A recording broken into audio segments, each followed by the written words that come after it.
is everybody doing? It's nice to see you. How was your Thanksgiving? Last week was Thanksgiving time, and I hope you had wonderful Thanksgiving and you enjoyed it. So in today's, we're going to talk about the transgender family, our experiences, our welcomes, whatever the gurus think it's important to tell about the transgender family. So I will start. First of all, when we call transgender family is all the people which are transgender, meaning transgender women, transgender men, non-conforming transgender people, and never forget, we have a hell of a lot of cis people which are part of the family too, because they support us. So when I came into the transgender family, obviously, I have to say I had a very good time because, I didn't know that there were many transgenders around me. I thought it was the only one. Many, many years ago, I thought I was the only one. And I started to see people because there were some pictures of transgender people, which I found really interesting. But when I came really into the transgender family was when I started to come to the support groups. So I would not meet only the people through photograph or through kind of media, but in person. It's very interesting because my family was still very supportive. But, I had a really wonderful welcome to all my transgender friends. We started to make gender support groups. That's where the first time I saw there were the interactions. And I thank very much because, the gender support group is such a help because we know what the other people are going through.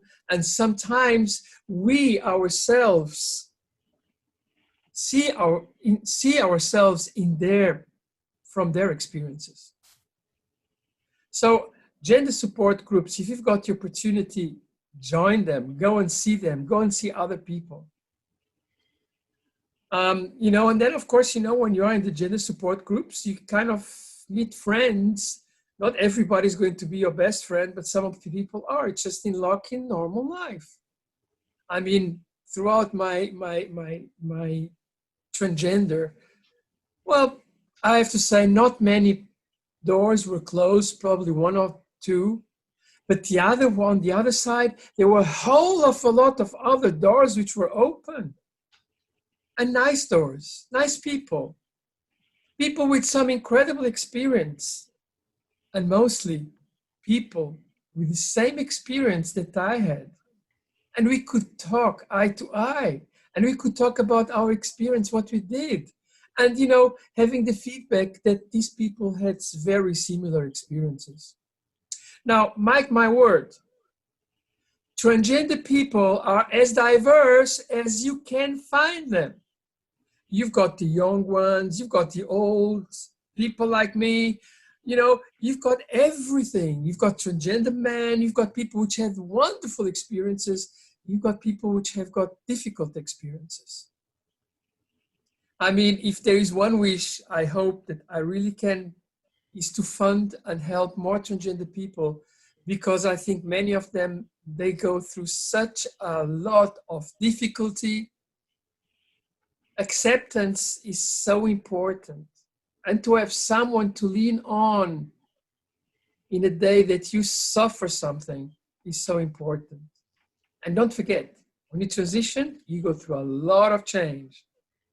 And you need someone to somehow direct you. So that is a bit my transgender experience and my transgender family. It's a wonderful family. It's like any other family. There are good brothers and bad brothers, and good sisters and bad sisters, and it's very diverse. And it is a very wonderful family, and it is a family that you can rely on. In the United States, it's supposed to be 1.4 million transgender people. So there is more to choose than you think. So that was me. Bonnie, you go ahead. Tell something about your experience. Well, my experience, because I transitioned in the 80s, is a lot different than people that transition today. And a lot of things back then, people were put into categories. Whereas today, it's the umbrella of transgender encompasses so much more.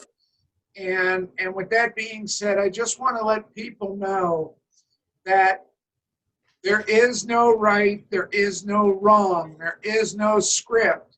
I mean, you see some girls that are tomboys, well, you can have some transgender uh, male to female that can also be uh, tomboyish, or they can be as femmed out, or they can be whatever. And the same thing with trans men, you know. There's some men that aren't as butch as other men, and there's some that are real butch. And for people that I just wanted, for me, the important part of this whole thing that we're talking about is that you don't ever get put into a category. Explain. Okay, you have cross dressers, and so some people say, oh, you're not a real transgender because you didn't have your surgery, bottom surgery, or you didn't do this, or you didn't do that. And the whole reason I'm even bringing this up is we need to stay above it. We need to support each other. Groups are fantastic. I never had groups. I only started going to groups 4 or 5 years ago. The reason I do these tapes and the stuff I'm doing, because if I can make somebody else's life easier from all the years and the things that I've seen throughout the years, then it's my turn to give back, because the universe has been real good to me.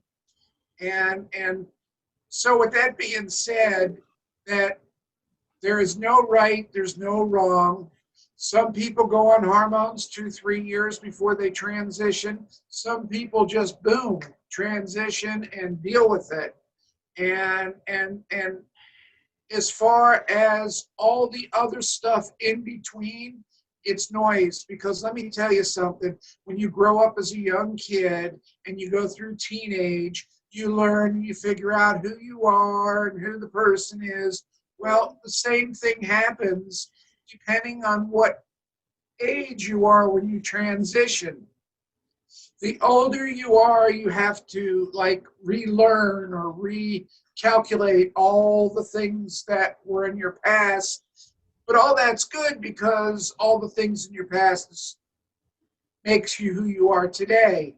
So there's no right or wrong whether you transition early or late.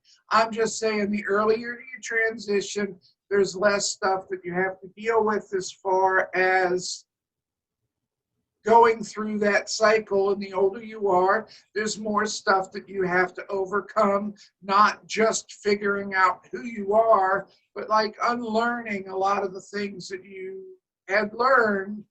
And you also have to remember, on Trans Gurus, we put up a post about all male characteristics and all female characteristics, and people went ballistic, and you're scripting me, and you're this and that. It was just meant as a joke, because there's a lot of trans women that had, I know mechanics, I mean, I know truck drivers. What I'm trying to say is, and there's women mechanics and there's women truck drivers, and it's the same thing with trans men. And don't ever allow anybody to back you into a corner that in order for you to be trans, you have to think a certain way, act a certain way, do things a certain way. Listen, if your mind and your body are not aligned, I would consider that a transgender individual. That's my description, and not telling people, but there's a lot of room in between there. And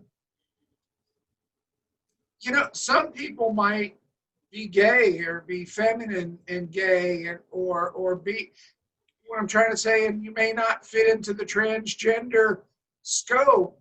And sometimes people want to feel like they belong, so they say this and they say that. But what I'm saying to you is, in today's time, 2020, I hate to say that year because whatever, 2020, people can be themselves, be who you are, and everybody's got something to say. So, just take it with a grain of salt. Be good with yourself. Stay in the here and now. Work on yourself, and you'll figure it all out. And it doesn't happen overnight.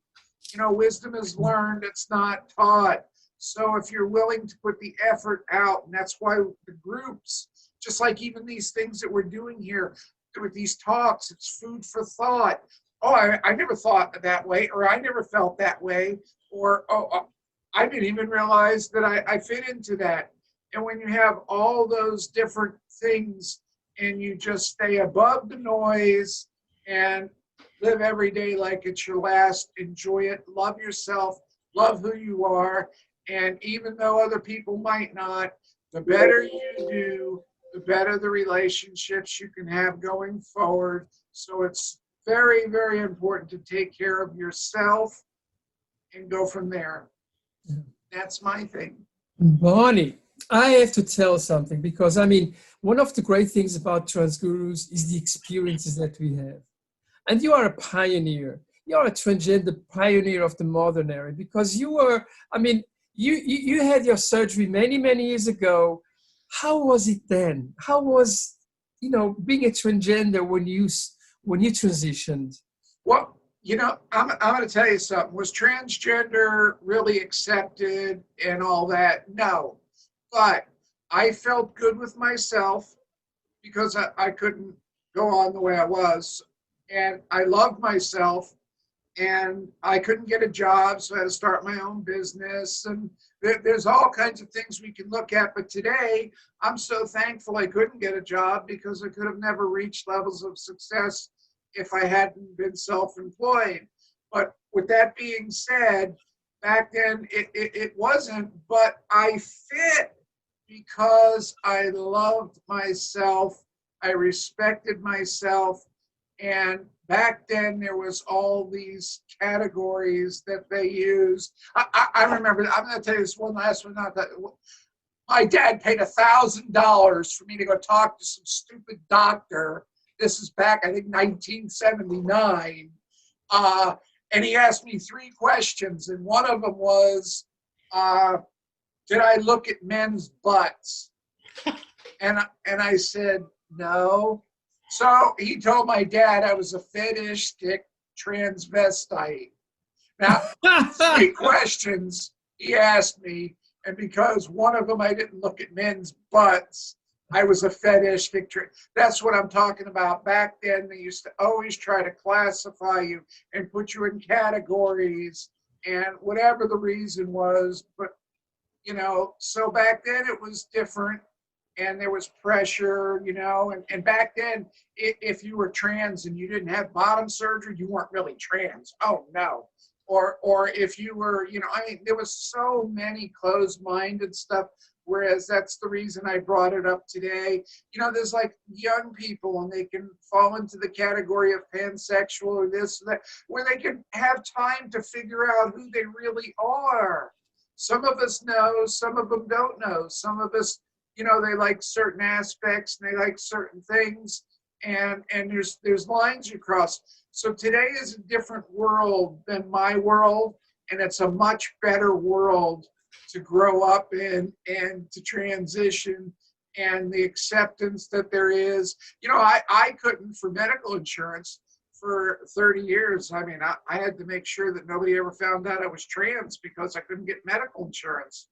It's crazy. Whereas today, everybody wants medical insurance to pay for everything. Back in my day, you were just thankful to get medical insurance, let alone pay for anything. So, we've evolved as humans, and thank God our society is getting better. And I really want to think that we're all going to have problems, but if I could have done it back in a day where it wasn't accepted, but I did it in a way because I felt good about myself. And if I like me, you can like me. And if I don't like me, you're not going to like me. So just remember, be positive about who you are. deliver yourself feeling good about who you are, and the rest is just going through the motions. Thank you very much, Bonnie, and thank you for paving the way for so many transgender people, because in a way that's what you did. So, thank you. Well, Madame Raj, what have you to tell us? Hi, everyone. Well, okay, so we all start in some sort of family unit, all of us. And your family unit can be composed of all sorts of combinations and situations. For a lot of trans people, the reality is that oftentimes there are situations where the family unit that you were born into or you were raised up in will not accept you because you come out as trans. For me, it was a mixed bag. I have family that have been in my corner and supportive, but I also had family that didn't really want anything to do with me when I came out as trans. So that leads me to the importance of the transgender family, because you don't choose your family, the family that you grow up in per se, but you can choose the family that you have as an adult, as a transgender person. And so you kind of make your family. For many of us, we've done that. One thing that I found so important about connecting with other transgender people, going to groups, having like a transgender family, is that you don't feel as alone in the world. See, oftentimes, like, you go somewhere and you might be the only transsexual at the post office or the only transsexual at the gas station or in the market. And those experiences can make you feel, wow, like I'm alone and there's not many of me. But when you get in community and you have that transgender family, you start to realize like, okay, I'm not alone. And oh my God, you feel that way? I feel that way too. You'll start to connect with people, some of the similar experiences that they have, you may have, and so it's really empowering. Some of the experiences may be similar, some may not, because like I think Ella had said, we're all different. Like there's not one type of transgender person, but having that camaraderie, that unity, it's very, very empowering. And I'm going to share a really funny story with you.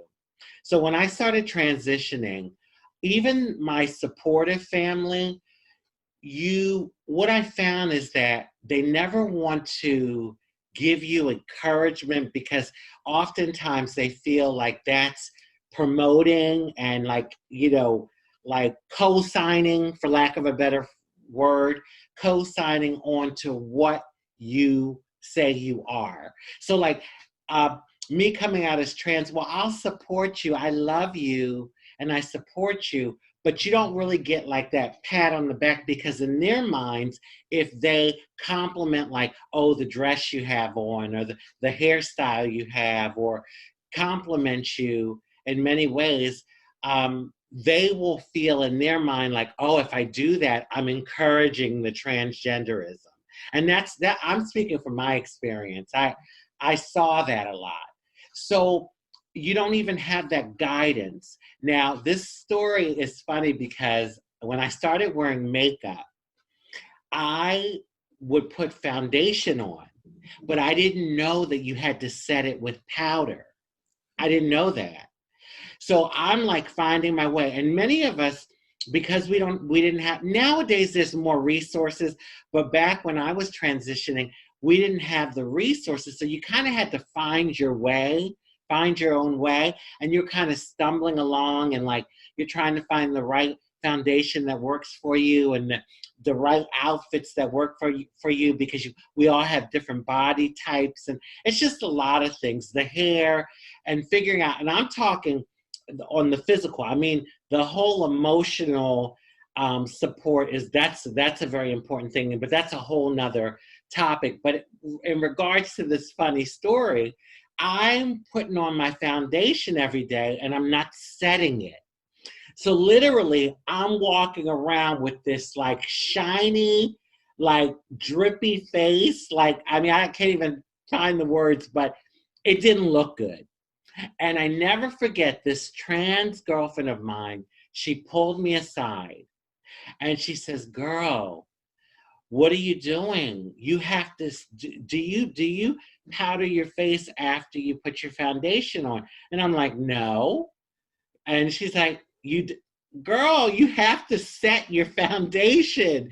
That's why you're so oily and like, the makeup isn't looking, like fresh and clean and like more a part of your skin. It was kind of looking like it was just laying on my skin because I had tons of foundation on, but I wasn't setting it." Something small like that. Now, I know for all of you all that are listening, you probably think, "Oh, makeup, big deal." But let me tell you, something small like that, a small tip or some words of like guidance means the world to someone that's trying to find their way, to their authentic self. And so her telling me, "Girl, you have to powder your face, you have to set it," that made all the difference with my face, because my makeup looked so much better, but it also made the difference in the sense that, oh, someone had my back. Like, she didn't have to tell me that, but and she could have been one of the ones laughing at me, but she didn't laugh. She grabbed me by the hand and she pulled me aside and she guided me. And that's what family does. Family supports you and encourages you. So, that's one of many examples I could give you all, as far as like getting across the importance of having transgender family. And on that note, I will toss it back to Ella. I have to add something in here. We're never too old to learn. Well, I don't really wear a foundation, but if I ever do wear a foundation, I didn't know I was supposed to put powder, so I just learned something. I'll tell you something. But and don't forget, Raji, at those times there were no YouTubes because, today, Right. many people, they go to YouTube and they learn everything and they know everything, right? Well, But, yeah. There weren't any computers. We couldn't Google anything. we didn't So have any yeah. internet. I mean, I think that the internet actually Well, I helped mean, a I'm sorry. lot Yeah. to the transgender Yeah. family, because all of a sudden we saw there were other people just like us, Yeah, because let me correct myself. There were computers, but there wasn't any internet. And Correct. yeah, and that's that makes all the difference. Yeah, we Oh. didn't have that. So you had to find your way. You had to like figure shit out, And since you don't have a transgender person on your neighborhood, so they are far away, it helped a lot. Yes. Jimmy, you are always the person with a very big insights, and that's what I really love about Transgurus. Everybody has got a different input, and your input is always so fantastic, Jimmy. Please go ahead. Well, thank you. Hi, everyone. Hi. So today we're talking about our transgender family. And what does that mean to me? My excuse me, my fellow panelists here, y'all are my family. A lot of my family I haven't seen in a long time. I think it was what Bonnie was talking about, our trans support group meetings that we would go to at Sunserve and Wilton Manors in South Florida. And afterwards we'd go to dinner, and it would almost be like communion when we're, when our tribe would get together, and there'd be sometimes 15, 20 folks sitting at 5 or 6 tables put together to make one long banquet table, and we would all share bread and drink and socialize as one. And that builds a sense of community. You know,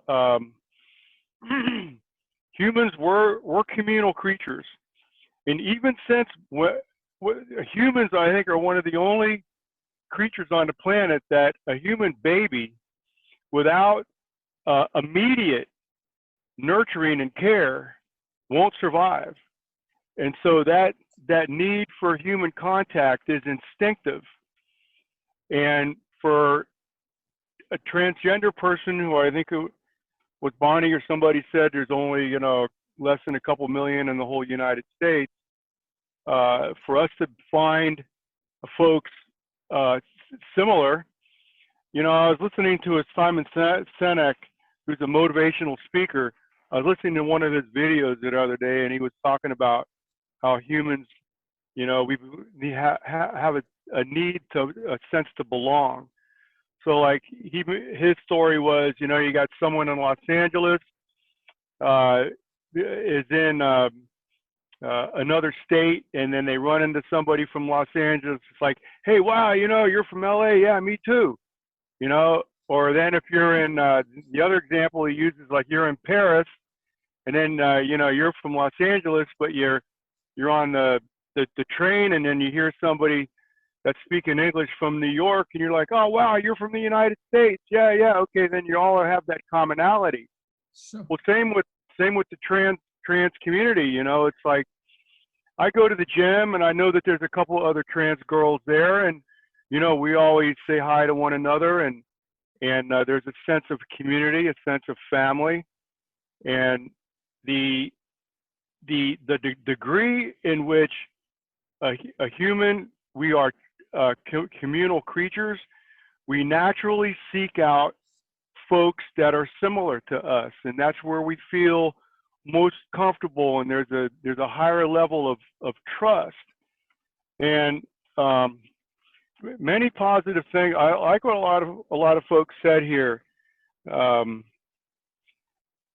Ella was talking about sharing experiences, you know, so when we would go to our transgender support group meetings, and even these videos right now are all about sharing experiences to help other folks to realize that, hey, they're not the only one.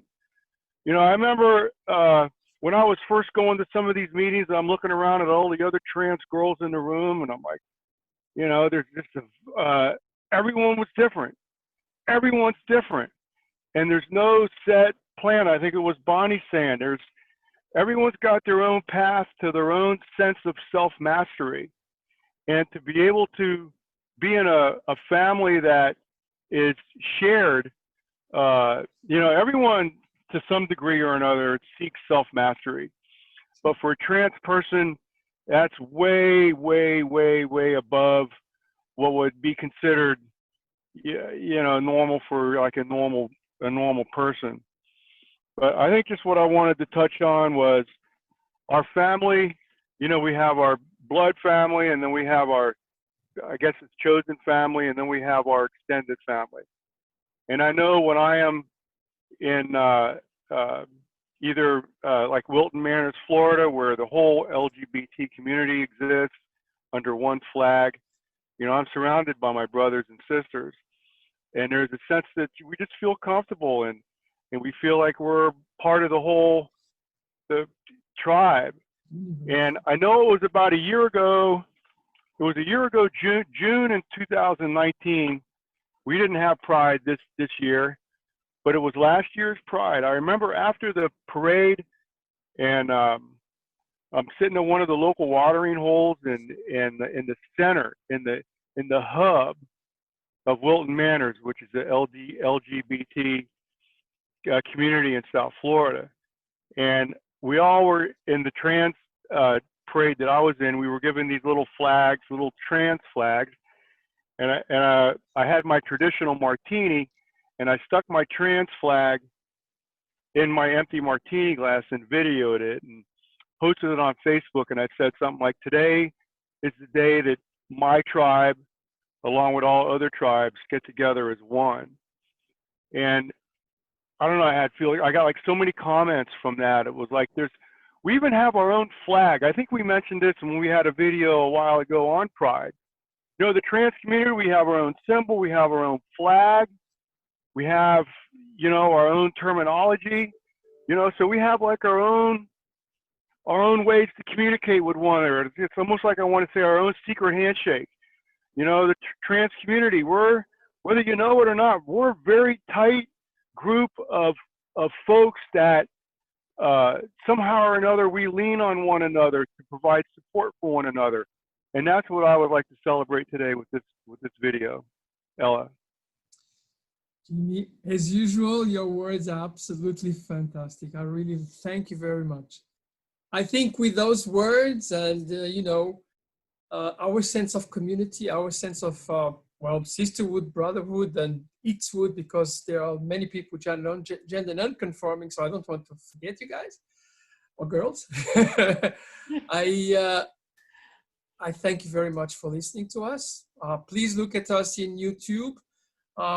We always have our videos. Don't forget to subscribe and look at this in Facebook as well. Thank you very much.